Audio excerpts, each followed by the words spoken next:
నమస్తే అండి. నేను doctor Kiran Lakkireddy, senior interventional cardiologist, owners heart institute, Champapet, Hyderabad. Pregnancy అంటే ఇది చాలా ఇంపార్టెంట్. హార్ట్ ప్రాబ్లమ్స్, గుండె జబ్బులు, ప్రెగ్నెన్సీ చాలా జాగ్రత్తగా ఉండాలి. పర్టికులర్లీ ఏదైనా హార్ట్ ప్రాబ్లమ్స్ ఉన్నవాళ్ళు.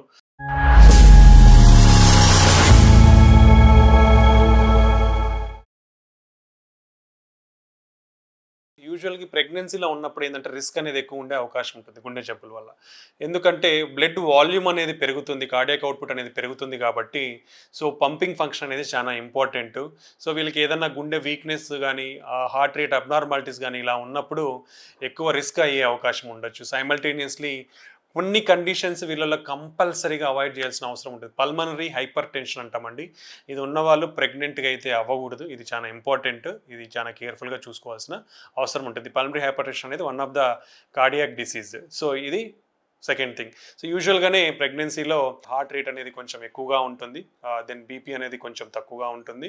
సో వీళ్ళు కేర్ఫుల్నెస్ అనేది చాలా తీసుకోవాలి. ఎందుకంటే పంపింగ్ వీక్నెస్ ఉన్న, హార్ట్ రేట్ అబ్నార్మాలిటీస్ ఉన్న, ఆల్రెడీ ప్రయర్ హార్ట్ ప్రాబ్లమ్స్ ఉన్నప్పుడు కేర్ఫుల్గా ప్రెగ్నెన్సీ అనేది ప్లాన్ చేసుకోవాల్సిన అవసరం ఉంది.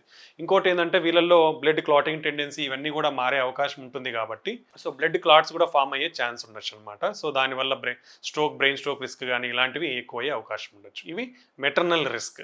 అలానే బేబీ అంటే మన గర్భంలో ఉన్న బేబీ మీద కూడా అఫెక్ట్ అయ్యే ఛాన్స్ ఉండొచ్చు గుండె జబ్బుల వల్ల. ఎలాంటివి అంటే కొందరు వాళ్ళ గ్రోత్ రెస్ట్రిక్షన్ అంటాం, ఐయుజిఆర్. సో ఇలా బ్లడ్ ఫ్లో అనేది సరిగా సరఫరా లేకుండా వాళ్ళకి బేబీ గ్రోత్ అనేది అఫెక్ట్ అయ్యే ఛాన్స్ ఉండొచ్చు. కొందరికి ముందే కూడా అంటే సమ్ కాంప్లికేషన్స్ వల్ల ప్రీటర్మ్ బర్త్ అంటాం, అంటే నార్మల్ కావాల్సిన టైం కంటే కూడా ముందే అనేది డెలివరీ అయ్యే ఛాన్స్ ఉంటుంది. నెక్స్ట్ వచ్చేసి బర్త్ వెయిట్ తక్కువ ఉండే అవకాశం ఉండొచ్చు. ఎందుకంటే హార్ట్ ప్రాబ్లమ్స్ వల్ల ఆక్సిజన్ డిమాండ్ అనేది, న్యూట్రియంట్స్ అనేది సరిగా అందకుండా బర్త్ వెయిట్ కూడా తక్కువ అయ్యే ఛాన్స్ ఉండొచ్చు. సెకండ్ థింగ్, ఒకవేళ ఏదన్నా మదర్కి కానివ్వండి, ఫ్యామిలీలో ఎవరికన్నా హార్ట్ ప్రాబ్లమ్స్ ఉంటే నెక్స్ట్ ఫర్దర్ జనరేషన్లో కూడా కంజెంటల్ హార్ట్ ప్రాబ్లమ్స్ డెవలప్ అయ్యే అవకాశం ఉండొచ్చు అనమాట. సో ఇవి ప్రెగ్నెంట్ మదర్కి ఒకవేళ హార్ట్ ప్రాబ్లమ్స్ ఉంటే అఫెక్ట్ మెటర్నల్ కాంప్లికేషన్స్ అంది, బేబీ మీద వచ్చే కాంప్లికేషన్స్ అంది. సో ప్రెగ్నెన్సీ రిలేటెడ్ కాంప్లికేషన్స్ యూజువల్గా ఎక్లాంప్షియా అంటాం, అంటే హై బ్లడ్ ప్రెషర్ అందుకు వచ్చే అవకాశం ఉంటుంది ఎవరికైనా గుండె జబ్బులు ఉన్న వాళ్ళల్లో. సో ఇది కూడా చాలా జాగ్రత్తగా ఉండాలి.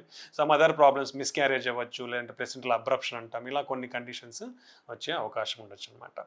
సో ఎటువంటి హార్ట్ కండిషన్స్ ఉంటే చాలా జాగ్రత్తగా ఉండాలి అంటే పర్టికులర్లీ కంజెంటల్ హార్ట్ ప్రాబ్లమ్స్ ఏమైనా ఉంటే చాలా జాగ్రత్తగా కార్డియాలజిస్ట్ అబ్జర్వేషన్లో ఉన్న చోటనే వాళ్ళు చెక్ చేయించుకొని రెగ్యులర్ ఫాలోఅప్లో ఉండి చూపించుకుంటే వాళ్ళకి రిస్క్ అనేది తగ్గే అవకాశం ఉండొచ్చు. దెన్ రుమాటిక్ హార్ట్ డిసీజ్ అనేది కూడా మన ఇండియాలో ఎక్కువ ఉంటుంది కాబట్టి, అంటే వాళ్ళు మూసుకుపోవడం అనేది ఉంటుంది కాబట్టి వాళ్ళు కూడా చాలా కేర్ఫుల్గా ఉండాలి.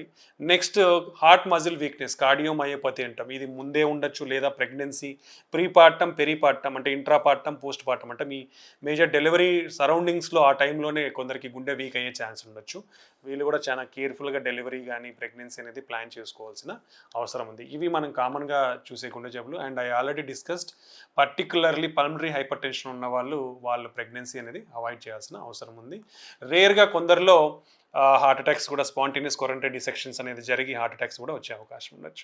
సో మెయిన్ ఈ అన్నిటినీ ఎలా మనం కేర్ఫుల్గా తీసుకోవాలంటే డెలివరీ అవ్వకముందే ప్రెగ్నెన్సీ ప్లాన్ చేసుకోకముందే ప్రాపర్ కౌన్సిలింగ్ అనేది తీసుకోవడం మంచిది. అంటే పర్టికులర్లీ హార్ట్ ప్రాబ్లమ్స్ ఉన్న వాళ్ళు రిస్క్స్ ఏంది, బెనిఫిట్స్ ఏంది అనేది, దెన్ మెడికేషన్స్ కూడా అఫెక్ట్ చేస్తాయి కాబట్టి ప్రెగ్నెన్సీని ఏ మెడికేషన్స్ వాడాలా, ఏవి వాడకూడదు అనేది చూసుకోవాలి.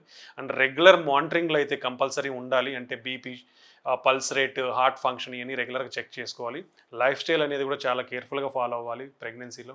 ఫిజికల్ యాక్టివిటీ లిమిటేషన్స్ కానివ్వండి, హార్ట్ హెల్తీ డైట్ కానివ్వండి, దెన్ డెలివరీ ప్లానింగ్ అనేది ప్రాపర్గా అండర్ కార్డియాలజీ గైడెన్స్ ఉన్న దగ్గరనే వాళ్ళు చేసుకోవాల్సిన అవసరం ఉంటుంది. అంటే కండిషన్స్ బట్టి నార్మల్ డెలివరీ ఆర్ సిజేరియన్ అనేది టీమ్ డిసైడ్ చేస్తుంది. సో ఆ డెలివరీ అనేది కూడా చేసుకోవాలి. దెన్ డెలివరీ అయిన తర్వాత పోస్ట్ పార్టమ్ కేర్ కూడా చాలా కేర్ఫుల్గా చూసుకోవాల్సిన అవసరం ఉంది. ఎందుకంటే ఫర్దర్గా గుండె వీక్ అయ్యే ఛాన్స్ ఉంటుంది కాబట్టి సో ఈ జాగ్రత్తలన్నీ చూసుకొని ప్రెగ్నెన్సీ అనేది ప్లాన్ చేసుకోవాలి. సో ఆల్రెడీ హార్ట్ ప్రాబ్లమ్స్ ఉన్నవాళ్ళు డెలివరీ కానీ ప్రెగ్నెన్సీ కానీ చాలా కేర్ఫుల్గా ప్లాన్ చేసుకొని ముందే కౌన్సిలింగ్ తీసుకోవాలి. ఎటువంటి రిస్క్స్ ఉంటాయి, ఎటువంటిది జాగ్రత్తలు తీసుకోవాలనేది. థ్యాంక్ యూ అండి.